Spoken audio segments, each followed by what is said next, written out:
El ambiente es el contexto en el cual se encuentra el sistema, ¿sí? El ambiente es aquello que rodea al sistema. Cada sistema, dice, tiene algo interno y algo externo a sí mismo. Lo que es externo al sistema puede corresponder tan solo a su ambiente y no al propio sistema. Pero el ambiente de un sistema no incluye solo aquello que se encuentra al margen del control completo del sistema, sino también aquello que al mismo tiempo determina de algún modo el desempeño del sistema. A ver, pensemos. Pensemos en el sistema, y yo no estoy hablando ahora del sistema de información, porque la Facultad de Ingeniería no tiene un sistema de información, sino pensemos en, recién habíamos dicho la organización como sistema, ¿sí? Pensemos en Facultad de Ingeniería como sistema. Entonces, Facultad de Ingeniería tiene sus componentes. Si ustedes me nombran 2 componentes de la Facultad de Ingeniería, yo ya me quedo tranquila y sigo con el ejemplo. Ustedes me mencionan 2 componentes de Facultad de Ingeniería y sigo con el ejemplo. ¿Cuáles podrían ser? Docentes, alumnos. Biblioteca. ¿Qué otra cosa, Fabián?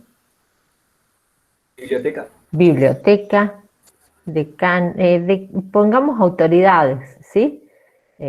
Decano es una persona, como que no es un elemento, no es un componente, perdón, es un elemento, no es un componente. Si ustedes quieren poner autoridades, no sé, consejo académico, porque en realidad la autoridad máxima es el consejo académico, pero bueno, personal docente, ¿sí? Personal docente, no docente, no docentes son los administrativos, departamento de alumnos, bien, perfecto. Bueno, decanato, digo, bueno, decanato, así, todas las personas que están en decanato, maestranza, bien. Entonces, a ver, todos estos componentes, ¿sí? Actúan juntos para el objetivo que ya habíamos hablado. Ahora, Facultad de Ingeniería, ¿en qué ambiente está? Es decir, el ambiente decimos que es todo externo, ¿sí? Pero que de alguna manera influye o tiene influencia en el sistema Facultad de Ingeniería. ¿Qué sería externo Facultad de Ingeniería, pero que tiene alguna influencia sobre el sistema Facultad de Ingeniería? ¿Qué está en el ambiente? ¿Qué es externo? ¿Qué pueden identificar ustedes como algo externo? Las otras facultades, puede ser. Bueno, las otras unidades académicas. Perfecto. Las otras unidades académicas son externas. ¿Tienen influencia? Sí, tienen influencia. ¿Por qué? Y bueno, porque seguramente hay acciones que se pueden hacer, acciones que hacen otras facultades a las que la Facultad de Ingeniería se puede sumar, no sé. Pero son externas, pero tienen influencia y tienen que ver con el ambiente, ¿sí? Porque si yo digo Facultad de Ingeniería está en el universo, no estoy diciendo nada en realidad. Perfecto, Lucio. Rectorado. Rectorado está en el ambiente de Facultad de Ingeniería. Y si yo digo Ministerio de Educación de la Nación, También. también, ¿sí? ¿Tiene influencia? Sí, porque nosotros dependemos, en cierta forma, seremos una universidad como todas las públicas, autárquicas, autónomas, pero la Secretaría de Políticas Universitarias del Ministerio de la Nación es la que de alguna forma también rige nuestros destinos, ¿sí? El presupuesto que recibimos es de nación, es decir que autárquicas y autónomas en cuanto a la toma de decisiones, pero somos dependientes presupuestariamente. Bueno, ahora sí, queda claro que todo aquello que el sistema no puede controlar, generalmente está en el ambiente, porque yo no puedo controlar, yo, Facultad de Ingeniería, me estoy poniendo como Facultad de Ingeniería, yo, Facultad de Ingeniería, no puedo controlar las decisiones de la Secretaría de Políticas Universitarias, pero las decisiones de esa Secretaría sí influyen en los destinos de Facultad de Ingeniería. ¿Está claro? Entonces, Secretaría de Políticas Universitarias del Ministerio de Educación está en el ambiente del sistema Facultad de Ingeniería, pertenece al ambiente. Bien, ahora vamos a ver lo que es límite. Bueno, el límite la verdad que es algo bastante complicado porque es difuso y los límites van cambiando. ¿Por qué? Porque según los sistemas van evolucionando, van cambiando los límites. Entonces, el límite de un sistema se encuentra, dice, íntimamente vinculado con la cuestión del ambiente. Podemos definir los límites de un sistema como la línea que forma un círculo alrededor de variables seleccionadas, teoría de conjuntos, tal que existe un menor intercambio de energía o comunicación o lo que corresponda a través de esta línea con el interior del círculo que delimita, teoría de conjuntos, ¿sí? Yo delimito y digo, todo lo que voy a nombrar o lo que cumple con determinada condición es un elemento que pertenece al sistema Facultad de Ingeniería.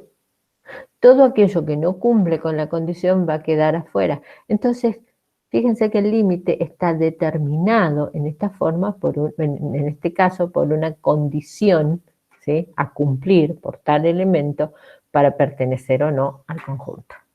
Se puede advertir con facilidad que el límite demarca el sistema respecto de su ambiente.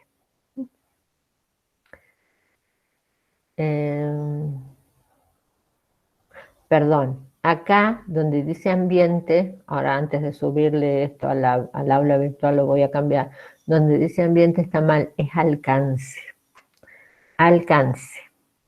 ¿Qué es el alcance de un sistema? Bueno, nosotros vamos a definir el alcance de un sistema como todo aquello a lo que el sistema hace referencia, abarca o controla, ¿sí? Y eso es el alcance que tiene el sistema. Y también podemos definir el alcance en negativo, es decir, todo aquello que el sistema no hace o no controla. Por ejemplo, vamos a hablar del SIU, que es un sistema que ustedes conocen. En la Facultad de Ingeniería no está implementado en su totalidad. Entonces, vamos a hablar de lo que conocemos. El SIU guaraní es un sistema que permite el control o la registración y almacenamiento de las diferentes carreras y sus planes de estudio, con sus materias, sus correlatividades, los datos de los estudiantes, datos personales y situación académica, exámenes y datos de cursadas. Yo creo que SIU Guaraní en la Facultad de Ingeniería no hace nada más que eso. Entonces, ¿cuál es el alcance del sistema? Lo que acabo de definir. Puedo decir también que SIU Guaraní no procesa datos sobre las liquidaciones de personal, por ejemplo. ¿Sí? SIU Guaraní es un sistema que se dedica a la administración de datos académicos de la Facultad de Ingeniería. Y ahí estoy definiendo el alcance, hasta dónde llega. ¿Se entiende lo que es alcance? Sí. Profe. Bien. En los sistemas complejos dice no es tan fácil, ¿no? En sistemas que son mucho más complejos no es fácil definir el alcance de los objetivos y esto tiende a ser una tarea difícil. Sin embargo, si no se conoce bien el alcance, será complicado apreciar si el sistema está cumpliendo o no con su finalidad y por lo tanto será difícil de controlar. En realidad, en la práctica, nosotros utilizamos mucho la definición de alcance de un sistema para poder pactar con el cliente qué es lo que el sistema abarca y qué es lo que no hace. Es la mejor, definir el alcance de un sistema y negociarlo con el cliente es clave a la hora de tener que hacer un convenio o un contrato informático, porque ahí tenemos que poner cuál es el objetivo, cuáles son las funcionalidades, a qué procesos de la empresa, de la organización va a atender este sistema y cuáles no. El alcance de un sistema es fundamental definirlo a la hora de pactar las cosas con el cliente. ¿Sí? Bueno, otra cosa que debe tener todo sistema es un elemento de control. El elemento de control es aquello que me permite conocer o saber cómo se está desempeñando el sistema. Siempre tengo que tener alguna forma para saber o conocer el desempeño de un sistema. Mire, acá hay algo que dice desempeño actual, ¿sí?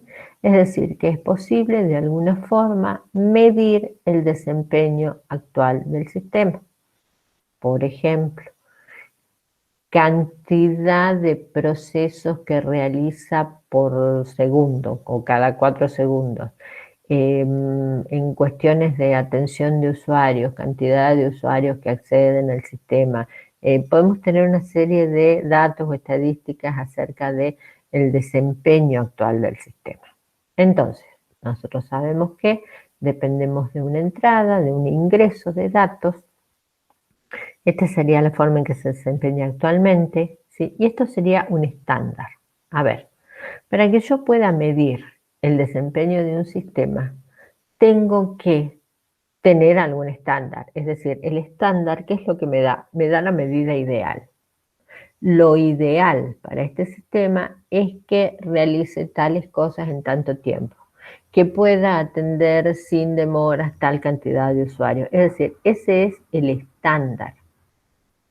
Yo tengo un desempeño actual y lo que debiera hacer en la salida es medir a través de algún medio de comparación el desempeño actual del sistema contra ese estándar.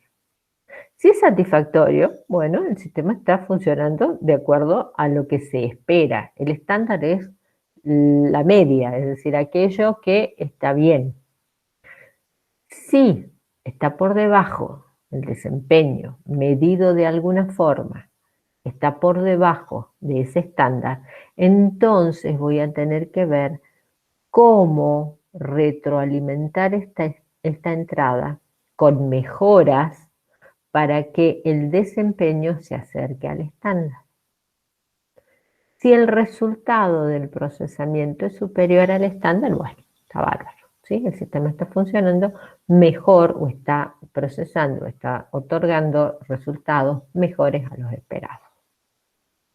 Entonces, los sistemas, dice, emplean un modelo de control básico, consistente en un estándar, o sea, necesito algo para poder medir, un estándar para lograr un desempeño aceptable, un método para medir el desempeño actual, un medio para comparar el desempeño actual contra el estándar y un método para la retroalimentación si fuera necesaria la mejora del sistema. Entonces, ¿qué es lo que nosotros tenemos que encontrar? Esto. ¿Cuál es el elemento de control que me permite saber cuál es el desempeño actual que medido contra un estándar a través de un medio de comparación me dice cómo está funcionando el sistema? Si está por encima, si es igual o si está por debajo, para saber cómo retroalimentar este sistema y lograr mejoras para llegar o superar al estándar. ¿Está claro?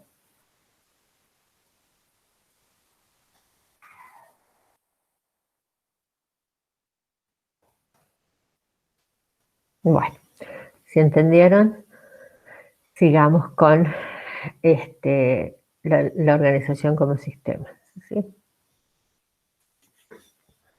Una organización o una empresa, ya dijimos que es un sistema, ¿sí? Que sus componentes trabajan juntos para crear, todos los componentes trabajan juntos para crear utilidades que beneficien tanto a los empleados como a los accionistas de la compañía. Cada uno de estos componentes, a su vez, es un sistema, ¿sí? Habíamos dicho que el departamento de contabilidad tal vez esté formado por cuentas por pagar, cuentas por cobrar, facturación, auditoría, entre otros. Entonces, todos los recursos, ¿sí?, serían los insumos que alimentan a un proceso de transformación que obtiene productos y que puede obtener además una retroalimentación del ambiente que mejora los procesos y los productos. todo sistema, dice, como este, como el planteado, depende en mayor o menor medida de una entidad abstracta denominada sistema de información. ¿Sí? Eso es lo que ya habíamos visto. Entonces, ¿qué es una organización? Una organización coordina el trabajo mediante una jerarquía de procesos. Eso es, a ver, eso es como lo trabajamos nosotros. ¿Sí? En este país, las organizaciones tienen una jerarquía. Hay en otros lugares del mundo organizaciones que son horizontales, ¿sí? Pero por una cuestión cultural, a nosotros nos cuesta mucho la horizontalidad en cuanto a las tareas y a las tareas y a la información que manejan las personas. Entonces vamos a trabajar a la organización como una pirámide, vamos a representar a la organización como una pirámide donde en la base encontramos a todas aquellas personas o tareas que tienen que ver con lo operacional, lo operativo, lo cotidiano, lo que se realiza día a día. Por ejemplo, el recibir un expediente, la recepción de un expediente o la recepción de una factura, supongamos, ¿sí? La recepción de una factura se hace a través de mesa de entradas. ¿Qué hace la gente de mesa de entrada? Recepciona la factura del proveedor, seguramente le da algún comprobante de esa recepción y paso seguido lo que va a tener que hacer es seguramente registrar el ingreso de esa factura y transmitirla hacia el lugar donde será gestionada. Esta es una operación, este es un proceso operativo y esto se hace en la base de la pirámide, ¿sí? En esta parte, trabajadores de producción y de servicios, trabajadores de datos, son los que trabajan en la parte operativa. En la mitad, si se quiere, de esta pirámide, vamos a encontrar la gerencia a nivel medio, es decir, científicos, trabajadores de conocimiento. La gerencia a nivel medio generalmente son los supervisores y la gente que supervisa al trabajo operativo, pero además ejecuta, ¿sí?, todo aquello que planifica o propone la gerencia de nivel superior. La gerencia de nivel superior es la encargada de definir las políticas y la estrategia de una organización. Entonces, la estrategia que vamos a llevar adelante en la organización para, por ejemplo, insertarnos en un mercado, para, por ejemplo, producir este producto que si bien está en el mercado, pero la competencia lo tiene de tal forma y nosotros lo vamos a producir a menor costo y con mayor calidad. Esas son las estrategias o dónde invertir o cómo hacer ahorros. Esas son las estrategias que piensa la gerencia de nivel superior para toda la organización. Quien ejecuta, quien lleva adelante, o sea, una cosa es pensar la estrategia y su forma, pero otra cosa es llevarla adelante en el tiempo y con los recursos necesarios. Eso lo hace la gerencia de nivel medio. Y quienes realmente realizan las tareas es la gente del nivel operativo. Entonces, pensada de esta forma a la organización, nosotros la vamos a trabajar para, según el trabajo que hacen, darle a cada uno de estos niveles la información que necesita. Entonces, ustedes saben que la tecnología de la información es absolutamente necesaria actualmente en todas las organizaciones. Saben que estamos hablando de parques informáticos, de redes de datos, de redes de comunicación, del hardware, de tecnologías de almacenamiento de datos, pues por eso les decía, tecnología de redes de telecomunicaciones, de redes de datos, de la provisión de Internet, de la provisión de sistemas de información. Bueno, todo eso hace a la tecnología de la información que ustedes van a gestionar, administrar y sobre la que van a asesorar en las organizaciones. O sea, la carrera que han elegido es una carrera para pensar estrategias políticas, gestionar la tecnología desde la especialidad que más les guste. Pueden gestionar todo lo que tiene que ver con hardware. Yo tengo ingenieros de hardware que se dedican nada más que a eso, ingenieros que trabajan en configuración de servidores y comunicación, ingenieros que se dedican nada más que a todo lo que a organizar el soporte de la parte del hardware, es decir, del software, organizar el soporte a usuarios. O sea, desde la rama que ustedes hayan elegido o que les guste más para desempeñar su profesión, esta carrera los habilita a ser los líderes de esos proyectos. Eso es lo que van a hacer. Van a gestionar tecnologías de la información y van a asesorar al nivel directivo sobre todo esto, sobre qué tecnologías tienen que usar, sobre qué tecnologías hay que montar y sobre qué sistemas debieran instalar o administrar. Entonces, ¿quiénes son ustedes? Y ustedes son aquellos que están en la mejora y en el cambio, en la mejora continua. Por eso decimos que la empresa, en la sociedad de la información, hoy la empresa inserta en la sociedad de la información, ha tenido un gran impacto, las TICs han tenido un gran impacto en las empresas, en su organización. La importancia de considerar a las organizaciones como sistemas complejos radica en que los principios que se aplican a los sistemas permiten formarse la idea de la manera en que funcionan las organizaciones. Habíamos dicho que la organización era un sistema, entonces es muy importante, pero es muy importante considerar a la organización como un todo. Miren, la persona que está acá en la gerencia superior tiene que tener la capacidad de poder observar todo, y no hablo de todo al detalle. A él no le interesa cuántas facturas de proveedores ingresaron hoy. ¿Qué le interesa saber? Cuál es el monto de las cuentas por pagar y el vencimiento de los pagos. Para poder gestionar, esta persona que está acá gestiona. Esta persona gestiona. Entonces, tiene que tener una visión global sobre toda la organización.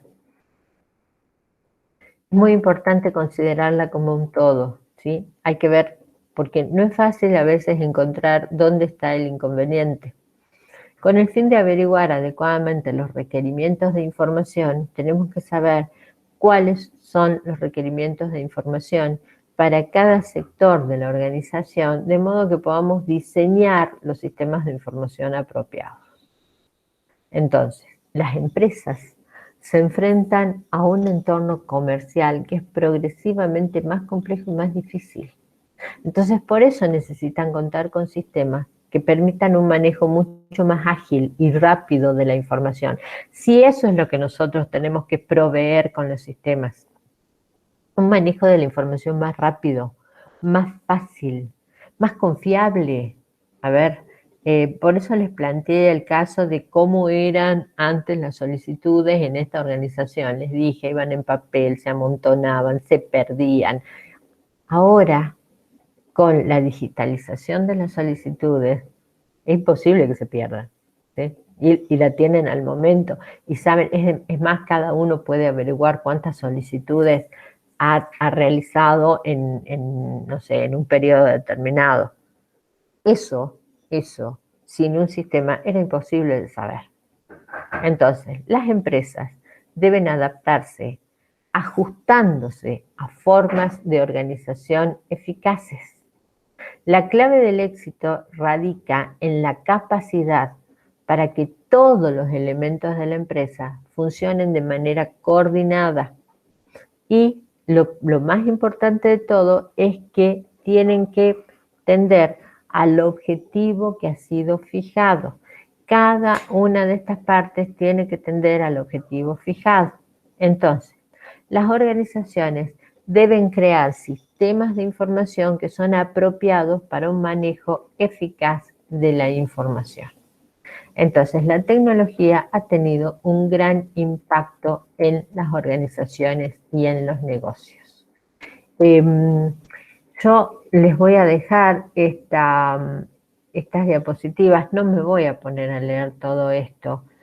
Por favor, léanlo ustedes. El sentido no es de leerles la diapositiva, sino de que de que pueda explicarles los temas y de paso que ustedes puedan hacer preguntas. Entonces, ¿cuál es la idea? Que los sistemas informáticos y la tecnología de información ha tenido un gran impacto en todas las empresas, en todas las organizaciones. ¿Por qué? Porque estas se fueron complejizando cada vez más. Entonces fue necesario no solo la registración de toda la información que fluye en la organización, sino además el almacenamiento persistente de esa información, su procesamiento y todo lo que el contar con información significa. Entonces, por favor, ustedes se fijan en estos cuadros que hablan sobre el impacto de los sistemas de información en las organizaciones en cuanto al cambio, la administración, todas las ventajas que supone que nosotros podamos implementar sistemas de información en las organizaciones. Dice, administrar bien es administrar su futuro. Hasta ahora hay consultas sobre lo que estuvimos viendo. El tema es impacto de los sistemas de información en las organizaciones, teniendo como punto de partida el concepto de organización y pensando a la organización como un sistema. ¿Hay alguna pregunta?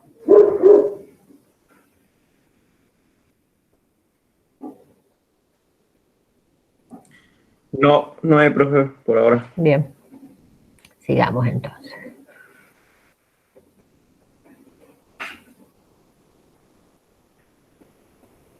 Administrar bien es administrar su futuro, y administrar su futuro es administrar información. Así, la función de los sistemas de información, ¿qué es lo que representa? ¿Qué representa la función de los sistemas de información en una organización? A ver, puede ser, dice, un área principal dentro de la empresa y que es tan importante para el éxito empresarial como para las funciones de contabilidad, de finanzas, de administración, de operaciones, de marketing, de administración de recursos humanos. Es decir, el área de sistemas en una organización puede ser el área clave. En muchas organizaciones lo es. En muchas organizaciones que reconocen el poder, las ventajas y los beneficios de contar con sistemas de información y que hacen una importante inversión en tecnologías, el área de sistemas es troncal, es clave, da servicios a todas las otras áreas de la empresa o de la organización. Ahora, ¿qué es lo difícil? ¿Qué es lo que nos resulta siempre muy difícil? Que los directivos, que no son informáticos, entiendan, acepten y comprueben la importante tarea que hacen las áreas de sistemas en las organizaciones. ¿Sí? No nos es tan fácil siempre ser reconocidos por eso. ¿Qué representa el área de sistemas de información o los sistemas de información? Una colaboración importante para la eficiencia operacional, para la productividad, para la moral del empleado. A ver, el trabajar con un sistema de información que le provee datos que son, que son difíciles de obtener de otra forma que no sea justamente a partir de el almacenamiento y el procesamiento, el servicio y la satisfacción al cliente, una fuente importante de información y respaldo importante para la toma de decisiones efectivas por parte de los gerentes. Ustedes vieron que los distintos informes que da este sistema le permiten al tomador de decisiones tomarlas rápidamente, o sea, obtener información ¿qué es lo que hace este sistema? Recoge toda la información que ha sido cargada por las diferentes áreas de la empresa y las resume en un sistema que el tomador de decisiones puede obtener con solo pedir esa opción dentro del sistema. Entonces, es importantísimo contar con algo que realice todo este procesamiento en una manera rápida y confiable. Entonces, gracias a ese informe que obtiene, el gerente puede tomar una decisión inmediata. Un ingrediente importante que representa también, un ingrediente importante para el desarrollo de productos y servicios competitivos que den a las organizaciones una ventaja estratégica en el mercado global. Por ejemplo, a ver, no hay que pensar en las grandes complejidades, teniendo la logística, porque a ver, ningún sistema mejora, ningún sistema mejora ningún error que se produce, errores que se producen en las organizaciones. Si yo implemento el sistema con el mismo proceso que la organización está llevando adelante, con la que no tiene buenos resultados, y bueno, obviamente no va a estar bueno, o sea, no van a obtener buenos resultados del sistema. Ahora, si nosotros pensamos los sistemas como tomando los procesos y mejorándolos a través de la tecnología, entonces sí, probablemente podemos llegar a un mejor resultado. Entonces, no pensemos, digo, en sistemas muy grandes o muy complejos. Digo, con el hecho de que una organización tenga la logística correcta, pensada y aceitada para poner, por ejemplo, hoy en momentos de aislamiento social, para poner sus productos a través de una página web, o sea, de ofrecer productos online o ventas online. Bueno, pero para ventas online, por eso les digo, tienen que tener toda una logística ya pensada y aceitada para que nosotros podamos implementar esto, que va a ser una ventaja competitiva, sin duda va a ser una ventaja estratégica y va a ser muy competitiva, porque entonces lo que pueden hacer los usuarios o los clientes es hacer el pedido a través de la web, como ustedes saben, o a través de mi página. Yo tengo que tener como empresa, obviamente, todo ya arreglado para poder organizar ese pedido y a partir de ahí distribuirlo. O sea, por eso digo, hablo de la logística. Bien, pero ustedes saben que hay organizaciones virtuales que ni siquiera tienen un edificio donde funcionar, sino que funcionan a través de las redes, es decir, a través de las ventas online. Esas son las organizaciones virtuales, las que utilizan redes de computadoras y tecnologías de comunicaciones para reunir por medios electrónicos a individuos con habilidades específicas con el propósito de que trabajen en proyectos que no se localizan en un mismo lugar. Es decir, no solo la venta online. Ustedes saben que hay trabajo a distancia, entonces hay organizaciones que solicitan a personas, sobre todo a programadores, ¿sí?, que están ubicados en diferentes partes del mundo, que desarrollen determinadas partes y bueno, y trabajan en forma a distancia para esa empresa. Esas organizaciones son virtuales. No podemos decir que, a ver, la organización virtual sea aquella que no tenga un establecimiento o un edificio, porque organización virtual por excelencia puede ser Mercado Libre, ¿sí? Es virtual, absolutamente virtual. Es decir, yo no puedo ir a tocar la puerta a Mercado Libre. Yo, usuario, no. O sea, ¿cómo compro? Y compro a través de su sitio. Y Mercado Libre tiene toda la logística para que a mí me llegue el producto, ya sea a alguna empresa de encomiendas o me llegue directamente al domicilio. ¿Sí? Bueno, es virtual, pero Mercado Libre tiene oficinas. Nada más que es una organización virtual. Bueno, vamos a entrar en la cultura organizacional, gestión del cambio y terminamos con esto. ¿Qué es la cultura organizacional? La cultura organizacional tiene que ver con los modos de actuar y de ser de los integrantes o de los miembros de una organización, de una empresa. La cultura organizacional es aquello que tiene que ver con la forma de ser, el comportamiento, la identidad, si se quiere, de las personas de una organización o de una empresa. Una organización, una empresa se rige por una serie de escritos, de documentos, de de estatutos. Ustedes saben que para conformar cualquier sociedad, bueno, hay que presentar una serie de, hay que tener toda una cuestión legal, ¿sí? Hay que tener todo muy bien organizado en cuanto a lo legal, a lo funcional, estatutos, lo que fuera necesario. Bueno, eso es lo que está escrito. Eso es lo que hace a la parte organizativa, legal, estatutaria de la organización. Otra cosa es lo que diariamente o de forma cotidiana se vive en esa organización. Ustedes me pueden decir que, por ejemplo, hay una serie de hábitos o costumbres que diferencian a la empresa privada de la empresa pública. Hay muchos hábitos que son totalmente diferentes en la empresa privada a la empresa pública.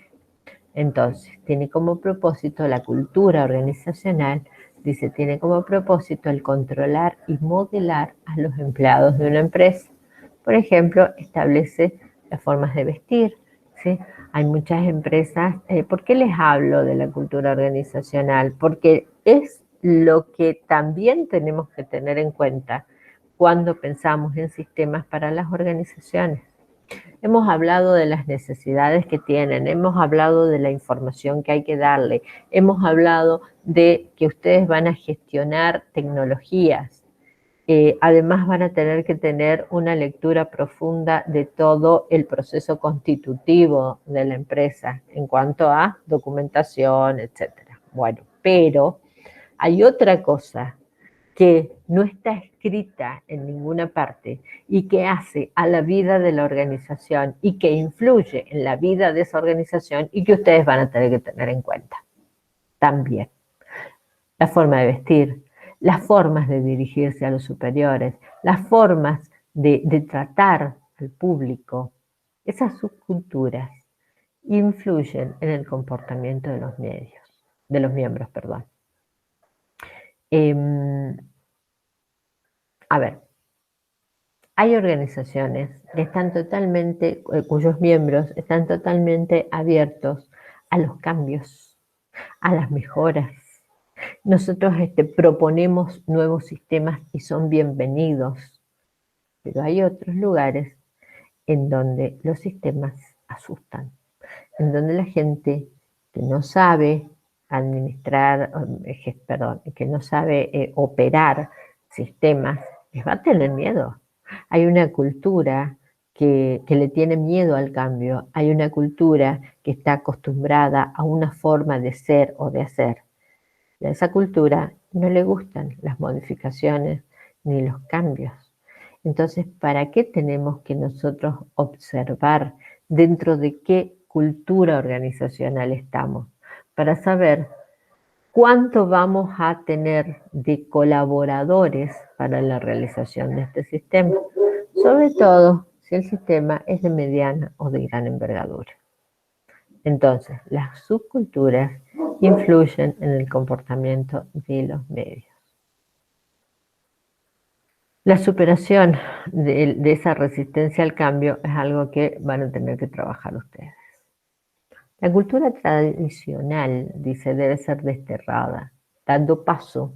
Esta cultura tradicional del miedo al cambio, de la costumbre a que yo hago las cosas de esta forma y no me las van a cambiar, y si usted me corre el escritorio de este lugar, yo me voy a quejar, y si usted me pone una computadora y yo no voy a saber operarla, y etcétera, etcétera. Todo eso retrasa la implantación o la puesta en producción de un sistema. Y eso nos va en contra de la planificación que nosotros podemos haber presentado a la gerencia o a los dueños de la empresa. Entonces, toda esa cultura tradicional que está muy arraigada en muchos lugares, hay que desterrarla y hay que trabajar por una cultura que se base, dice, en la creatividad, en la innovación. A veces no son los empleados, ¿no? A veces estoy hablando de, sí, muchas veces son los empleados los que se resisten al cambio porque llevan años trabajando en el lugar y de esta forma, pero muchas veces son los directivos o los mandos medios, ¿sí? Los que se oponen. Ustedes saben que un sistema de información provee mayor control. Muchas veces a la gente no le gusta que la controlen o que controlen sus procesos. Bien, entonces tenemos que impulsar ustedes como agentes de cambio, como agentes de la mejora continua. Lo que tienen que hacer es impulsar la creatividad, la innovación como un principio rector, la persona, el equipo humano por encima del individuo, compartir la información y el conocimiento, que eso también es algo que está muy arraigado en estas subculturas organizacionales. Esta información es mía, me la guardo en el cajón y la tengo yo y no se la paso a nadie. Y en este tiempo eso no puede existir. Son tiempos en donde yo me siento con un celular y a través de Google o del buscador que ustedes prefieran, acceden a la información que quieren. Esto de guardarme, de no compartirla, de que es mío, de que la información me da poder, sí, la información me da poder. Ahora, cuando no la comparto, estoy atentando contra el objetivo de la organización, que supónganse es obtener los mejores beneficios. Compartir la información es lo que hay que hacer en este momento. Compartir la información, el conocimiento, el trabajo en equipo, ser creativos, innovar continuamente, asesorar a la organización de cuál es la mejor forma de hacer las cosas. Eso es lo que somos, eso es lo que hacemos.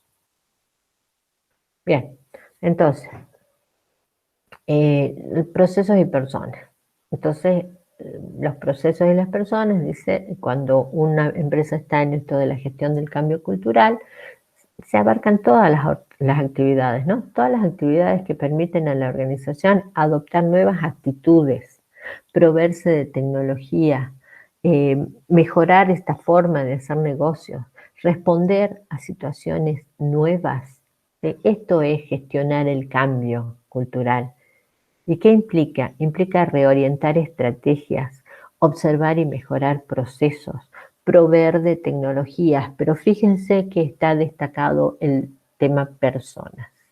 Si las personas de la organización no acompañan este cambio cultural, va a ser muy difícil implementarlo. Primero hay que empezar por las personas, contarle cuáles son los beneficios, convencerlas de que se les va a facilitar el trabajo y después podemos ir por estrategias, procesos, tecnología, pero primero a las personas. Entonces, esta gestión del cambio que hay que propiciar en las organizaciones, a la vez que vamos pensando en los sistemas que vamos a proveerles, es una herramienta importante a la hora de incorporar tecnologías a los sistemas de información. ¿Qué es lo que se requiere? Se requiere mucha capacidad de innovación organizativa, la apertura organizativa, la habilidad para tomar riesgos. ¿Qué tipos de información la organización requiere? ¿Cuál es la habilidad que tenemos para gestionar el conflicto? Esa es otra. Nosotros no somos ni psicólogos, ni administradores de empresa, ni nada de eso, pero somos los que proveemos de la innovación y de las tecnologías a las organizaciones. Bueno, entonces vean de qué forma o con quiénes se van a asesorar para gestionar los conflictos que van a surgir inevitablemente porque estamos proponiendo cambios. Los cambios en general y en especial en los aspectos organizativos y de sistemas suelen plantear incertidumbre en las personas. Por eso se generan los conflictos, porque hay una incertidumbre. Vienen con tecnología, vienen con un nuevo sistema, y si yo no sé operarlo, y si me quedo sin trabajo. Entonces, por lo tanto, dice, será necesario vertebrar actividades, procesos, mecanismos, canales de trabajo para contribuir al éxito de la propuesta de la puesta en funcionamiento de un proyecto. Un proyecto de sistemas, un proyecto de implementación de un nuevo sistema en una organización, no es ir, preguntar qué quieren, sentarse a programar e instalarlo. ¿Se dan cuenta que no se trata de eso? Hay que analizar a la organización. Estamos proponiendo un cambio. Entonces hay que vertebrar esos procesos. Hay que ver cuáles son aquellos canales que nos van a permitir que lograr colaboradores dentro de la organización para llegar con éxito a implementar un sistema. ¿Sí? No es una cuestión mecánica. Hay gente en las organizaciones, las empresas se manejan, por lo menos en este lado del mundo, gracias al trabajo de las personas. Entonces, ¿cuál es el elemento clave en la organización? La persona. Se establecen entonces objetivos para la gestión del cambio, como por ejemplo, conseguir el cambio cultural, ¿sí? Asociado a una nueva filosofía de trabajo, que resulta de un nuevo modelo, con una visión común, comprometida, lo hacemos entre todos, es colaborativo. Te pregunto a vos, empleado operativo, te pregunto, a ver, quiero que me des tu punto de vista. Hay que incluir a la gente. Cuando las personas se sienten incluidas, se sienten parte del proyecto. Y si se sienten parte del proyecto, seguramente van a contribuir. Conseguir la participación, involucración, compromiso de todos los beneficiados por el cambio. Entiendan que es un beneficio. Detectar cuáles son los apoyos, de dónde voy a conseguir colaboradores para esto, o cuáles son las barreras que me van a poner para que yo no llegue a término. Entonces tengo que tratar de superarlas, ¿sí? Y lo que tengo que lograr es conseguir que el cambio sea aceptado como algo natural dentro de la organización.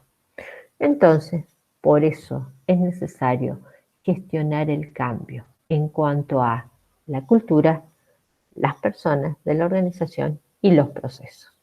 ¿Se dan cuenta que a ver, en la mayoría de los casos nosotros qué pensaríamos? Ah, bueno, sí, lo que hay que ver es los procesos y quiénes son las personas que lo hacen. Pero hay algo que subyace. Eso que subyace es lo que yo les acabo de decir, lo cultural, los hábitos, las costumbres que tiene la gente. Si no las voy a traducir en el sistema, pero las tengo que conocer, ¿sí? Para ver cómo manejarme. Esto lo piensa un líder de proyecto. ¿Qué es lo que van a hacer ustedes?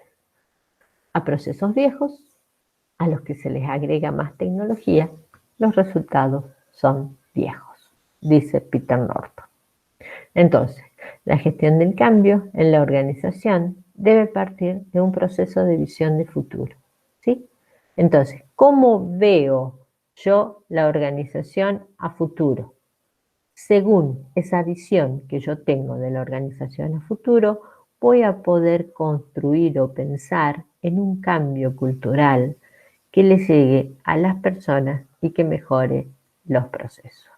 Entonces, en algún momento se pensó que la reingeniería era una herramienta de cambio. La reingeniería supone un cambio total de la concepción del negocio, desde la manera de observar el proceso hasta la forma de concebir el resultado.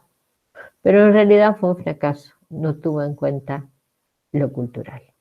Cuando las organizaciones deciden realizar cambios importantes en su estructura, funciones y procesos, deben hacerlo en forma de cascada, de manera progresiva. Entonces, cuando nosotros pensemos en los componentes TIC, fíjense que el que está en la primera, es decir, en la cúspide de este, o el que está primero en la lista, es el factor humano. Después están los contenidos de la información, el equipamiento, la infraestructura, ¿sí? El software, los mecanismos de intercambio de información, los elementos de las políticas y las regulaciones que tenga la empresa, los recursos financieros, pero el primero es el factor humano. El factor humano puede llegar a hacer fracasar un proyecto. Entonces, las TICs son los protagonistas del desarrollo informático de una sociedad, tanto para su desarrollo como para su aplicación.